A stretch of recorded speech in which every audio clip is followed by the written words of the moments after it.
Hello everybody, welcome back to the channel. This is Senki's Debunks. And yeah, it's already been a month since I said I'd upload, but life is life. Been having some problems with the Orochimaru versus Gin video, but here's a little teaser, a little appetizer, to chew on until it's ready. But unlike the last ones, this is like a question one, like why is this so, why is this not so. So I'll be trying to answer those questions as best as I can. So if you find that I suck at this, which I probably will, feel free to roast me in the comments. I'm just really doing this to buy myself some more time to get the Gin versus Orochimaru video done, saved, and uploaded. So without further ado, why don't we jump right into the video.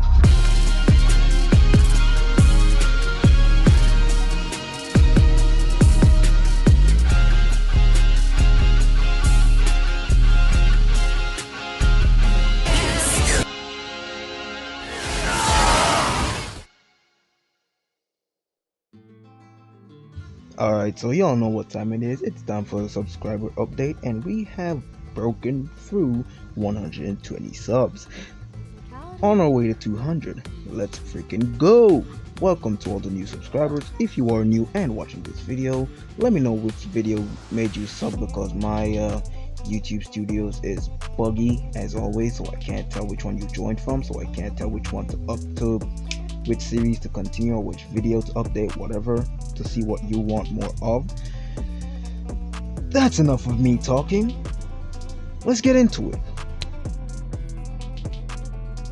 Okay, so we start off by explaining why Bleach is a part of the big three, and then we go ahead to say the Soul Society mainly raises some questions along the series. Number 8 being why we have not seen if the different branches of the Soul Society interact with each other, if there are indeed more than one or two branches.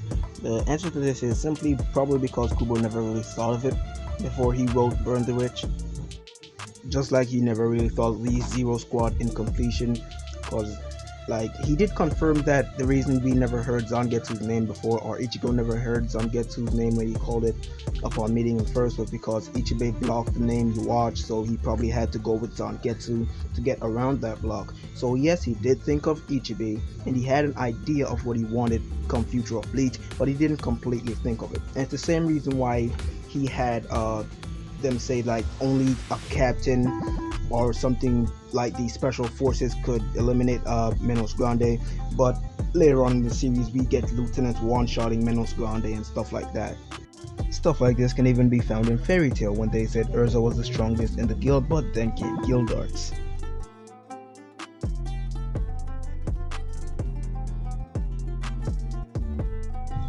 So number 7 comes in saying like, if there is no hunger in the afterlife, why is there poverty, suffering, and so on?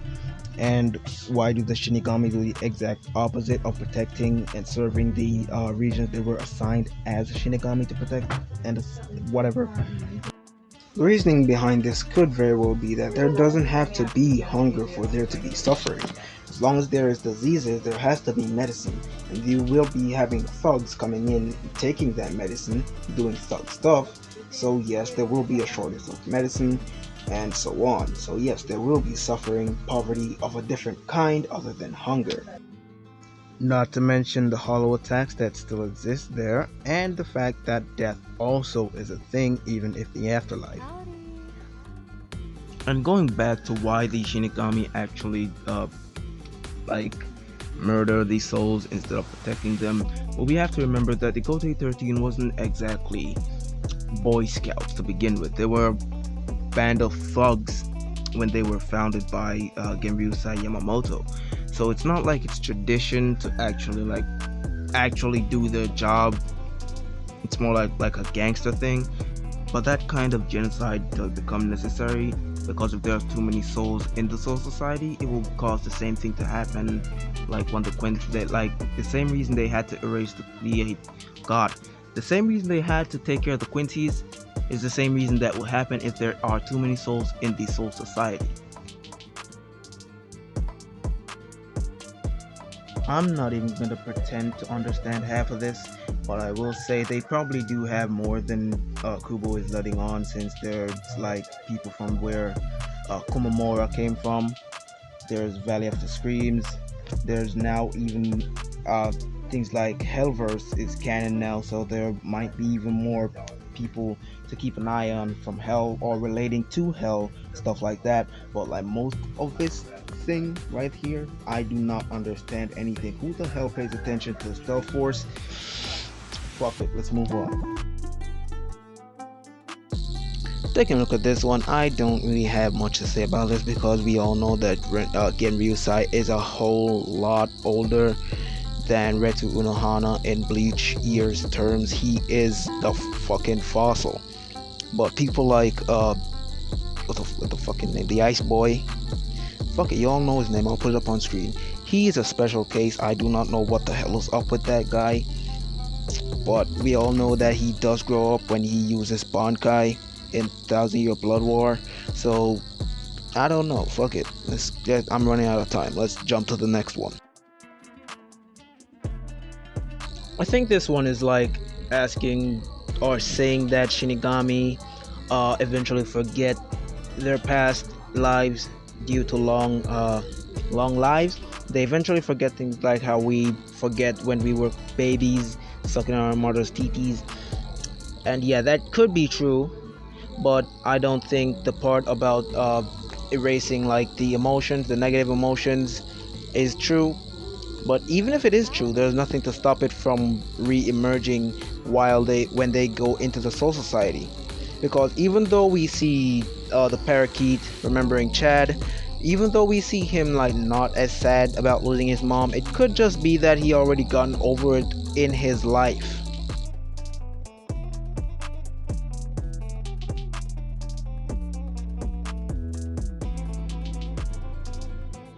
Alright, so this one is saying like, why is Central 46 members kept such a distance, or like kept so in the shadows and out of reach from the regular Soul Reapers, even captains, and I think even the head captain Yamamoto can't really go up to them and have a say in anything, and they're asking why are they so unfair and so on. And honestly, I think this one is like a given, because you can't really walk up to the President of the United States and have a tea party with him. Hell no. They are of higher authority. They do not answer to you. You do not have to know what's going on in their life. And it's not like they're exactly kept out of reach to the point where no one would notice they're missing, because we did have a couple Soul Reapers like Toshiro Hitagaya. Yes, I remember his name this time. He found it weird, along with like Renji and other Soul Reapers and so on, but they just didn't have the balls to go up and check on them like Toshiro did. As for why they're so unfair, as I said, it was originally just a band of thugs that didn't care for anyone, just themselves. So for number 2, I think it's leaning toward the question of what exactly is the purpose of the noble families in Bleach, and how come they supersede or like they have higher authority than the Central 46 members when they meet up to like have meetings and such.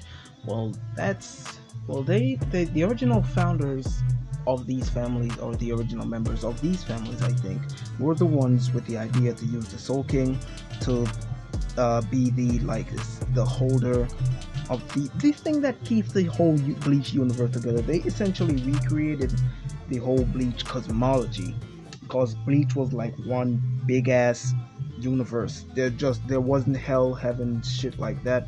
There wasn't world of the living. Life and death was one. There was nothing like that. But they separated all the things to create life, death, hell, the Soul Society, world of the living, Valley of the Screams, all that jazz. It was their idea. So coming together as a family now, it makes sense why they do have authority even over something as big and as important as the Central 46 members. Oh God, I can already hear you guys in the comments roasting me. Yeah, I am not good at this at all. I don't do like research into these types of questions. This is new for me, but I do kind of like stuff like this, so I might pick it up. I don't know. I've been really bothering the members in my server to clarify on a few things lately. So you know this isn't my strong suit at all. So like, yeah, let me know in the comments after you're done roasting me if you want me to pick this up and make like another episode of this, because this is just really a one-time thing in my mind. So if you want more of this, just let me know. On that note, let's move on to the number one question on this list. Okay, so for this one, it's like the Keto Corpse, right? We all know Tessai, we all know Hachi. They were the captain and vice captain of the Keto Corpse, the guys on the left in the mask and shit.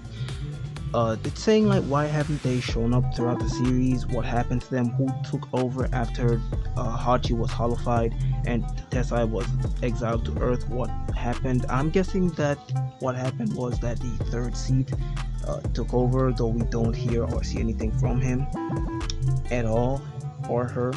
We haven't seen them, so yeah, I'd agree that they should have been showing up more often.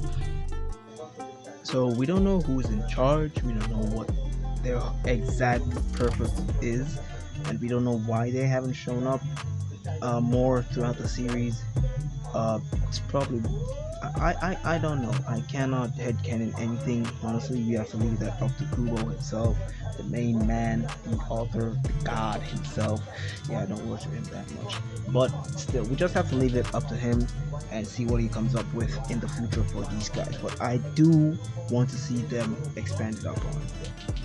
Like, it would be really cool to like, if they are the ones that that like made, or like, you know, how would you say it now, like they manufacture the ketos. That would be really cool to know exactly how they are made or how they are developed. Yeah, that would be awesome as hell, man. That, yeah, I'd want to see that. I definitely want to see that. 10 out of 10, I'd want to see that. God, I'm getting repetitive, I'm sleepy. And that brings us to the end of the video. God. Thank you so much for watching. This has been Senki's Debunks, your number one fact spreader, the Bleach, the Duke. And if you enjoyed this video, please do leave a like, subscribe, and comment what you'd like to see next. Peace out.